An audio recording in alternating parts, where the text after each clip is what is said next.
Bienvenue dans cette nouvelle plongée. Aujourd'hui, on va explorer la philosophie d'Alex Hormozy.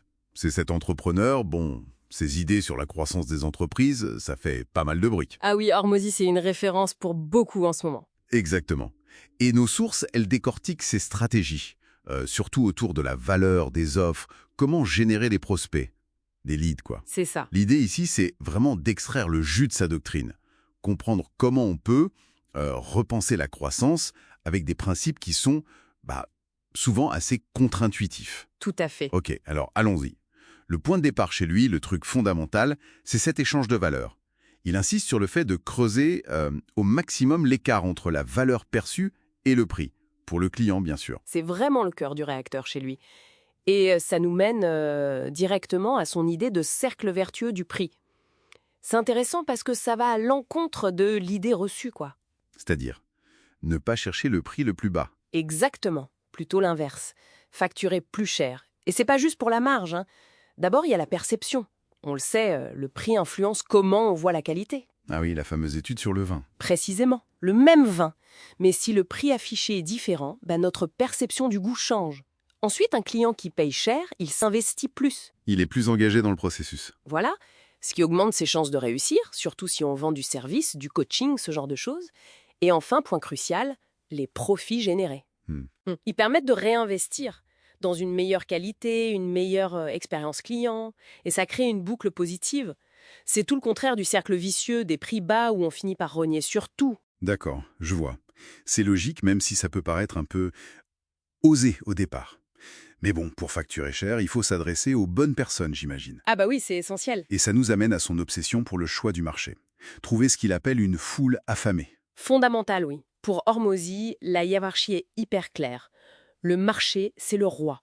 C'est plus important que la force de l'offre, qui elle-même est plus importante que la persuasion, la vente pure. Donc sans un bon marché... Sans un marché qui a vraiment besoin de ce que tu vends, même la meilleure offre du monde, elle fera un flop. Il donne 4 critères pour repérer un bon marché. Lesquels? Alors, une douleur, une vraie douleur massive.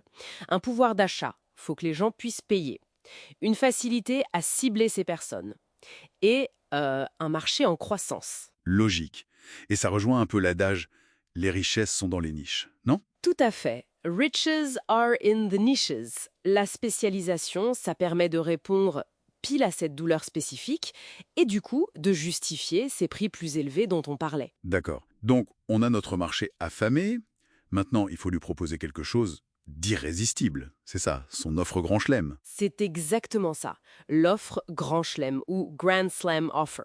L'idée, c'est de créer une offre tellement complète, tellement désirable qu'en fait, la comparaison avec les concurrents devient presque inutile. On crée sa propre catégorie. Et comment on construit un truc pareil? Le résultat rêvé par le client, multiplié par sa probabilité perçue du succès. D'accord. Le rêve et la confiance qu'il va y arriver. Voilà.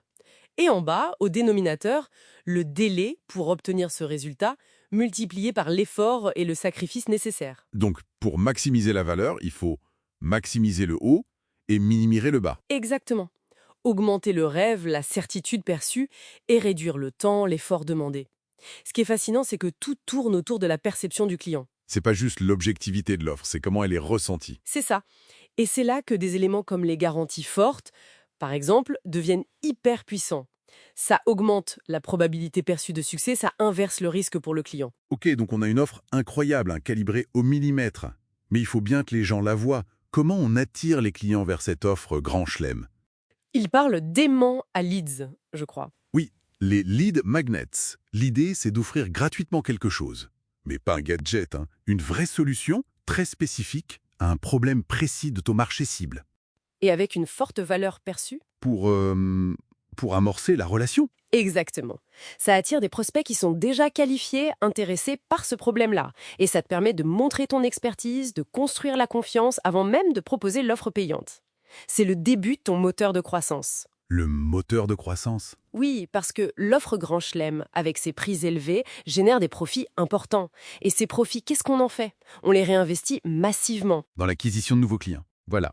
Notamment via ce qu'il appelle ses corps forts, ses 4 méthodes principales pour trouver des clients. Prospection, contenu, pub payante, partenariat. Peu importe, mais on réinvestit fort. Et ça crée une boucle. Un cercle vertueux, encore une fois. C'est ça, un volant d'inertie. Plus t'as de clients, plus t'as de profit, plus tu peux investir pour avoir encore plus de clients. On arrive même à ce qu'il appelle l'acquisition financée par le client. Chaque nouveau client paye pour l'acquisition du suivant, en quelque sorte. Impressionnant comme système.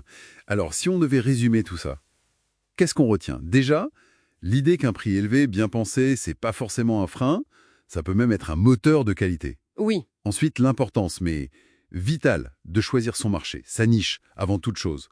C'est la fondation. absolument. Puis, construire méthodiquement une offre qui soit quasi parfaite, en se mettant dans la tête du client avec cette fameuse équation de la valeur, résultat, perception. Mhm. Et enfin, créer un système pour attirer en continu des prospects vers cette offre irrésistible. C'est une bonne synthèse. Et si on prend juste un peu de recul sur tout ça, ça soulève une question, je trouve. Ah oui, Laquelle? toutes ces tactiques, l'offre qui rassure, le contenu gratuit qui aide, les garanties en béton, tout ça, ça semble converger vers un seul truc au fond. Construire et utiliser la confiance. À grande échelle. La confiance, Oui. Et dans notre monde actuel, qui est quand même assez sceptique, non?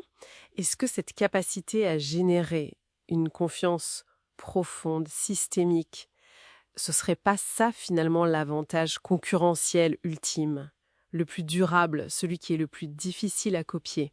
C'est une piste de réflexion, quoi.